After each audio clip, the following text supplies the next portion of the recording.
जय महाराष्ट्र विद्यार्थी मित्रांनो, तर लाडकी बहीण योजनेची मुदत जी आहे 2 महिन्यांनी वाढवलेली आहे.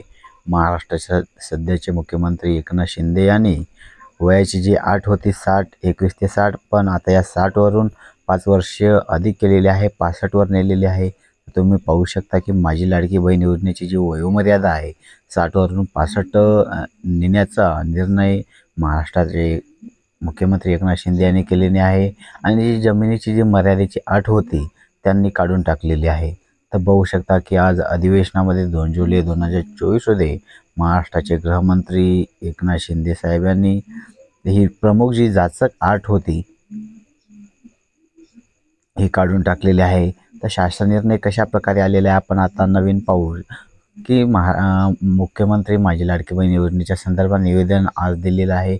सदर योजनेत अर्ज करण्याची मुदत पहिली जी होती 1 जुलै 2024 होती. 1 जुलै 2024 ते 15 जुलै 2024 पर्यंत मर्यादित होती. पण आता आजच्या निर्णयानुसार 2 महिने जे आहे ठेवण्यात आली असून ते 31 ऑगस्ट, आता 1 जुलै ते 31 ऑगस्टपर्यंत असे मिळून 2 महिने आपल्याला या कालावधीमध्ये अर्ज करता येणार आहे.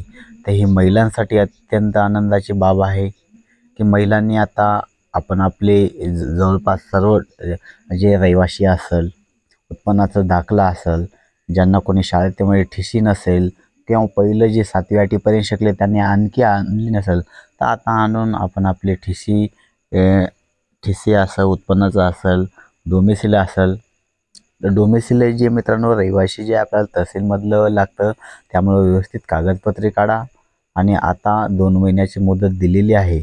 या कालावधीमध्ये आपल्याला महिलांनी अर्ज करायचा आहे. तर पाहू शकता की 31 ऑगस्ट 2024 पर्यंत ही कालमर्यादा वाढवलेली आहे. महिलांसाठी अत्यंत आनंदाची बाब ठरणार आहे. तर दर महिन्याला जे आहे मुख्यमंत्री लाडकी बहीण योजना जी आहे महिन्याला 1500 रुपये ही महिलांना देण्यात येणार आहे. तर या योजनेच्या पात्रतेमध्ये आदिवासी प्रमाणपत्र आवश्यक असल्याचे नमूद करण्यात आले होते. आता लाभार्थी महिलाकडे आदिवासी प्रमाणपत्र उपलब्ध नसेल तर त्याऐवजी 15 वर्षापूर्वीचे रेशन कार्ड, मतदान ओळखपत्र, शाळा सोडल्याचे प्रमाणपत्र, जन्मदाखला या 4पैकी कोणतेही ओळखपत्र प्रमाणपत्र ग्राह्य धरण्यात येणार आहे, असं आता स्पष्टपणे सांगण्यात आलेलं आहे. सदर योजनेतून 5 एकर शेतीची अट वगळण्यात आली आहे. सदर योजनेत लाभार्थी महिलांना वयोगट 21 ते 60 वर्ष होतं, त्याऐवजी आता 21 ते 65 वर्ष करण्यात आलेलं आहे. म्हणजे 5 वर्षाची आपल्याला आता सूट देण्यात आलेली आहे. परराज्यात जन्म झालेल्या महिलांनी महाराष्ट्रातले आदिवासी असणाऱ्या पुरुषाबरोबर विवाह केला असेल तर अशा बाबतीत त्यांच्या पत्नीचे जन्मदाखला, शाळा सोडल्याचे प्रमाणपत्र, आदिवासी प्रमाणपत्र ग्राह्य धरण्यात येणार आहे. आणि 6 नंबरची जी प्रमुख अट आहे की 2.5 लाख पेक्षा उत्पन्न दाखल उपलब्ध नसेल तर त्या कुटुंबाकडे पिवळे किंवा केशरी रेशन कार्ड उपलब्ध असेल त्यांनी उत्पन्नाचा दाखला प्रमाणपत्रातून सूट देण्यात येणार आहे. आणि सदर योजनेत कुटुंबातील एका पात्र अहोय आहे तर महिलेला सुद्धा योजनेचा लाभ देण्यात येणार आहे.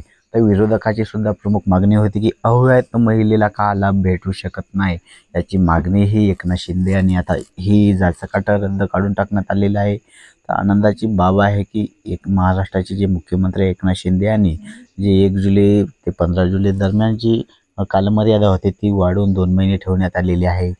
जे 21 ते 60 वर्ष वयोगटातील महिलांना जे प्राधान्य होते त्यापैकी 5 वर्ष वाढवून देण्यात आलेले आहे.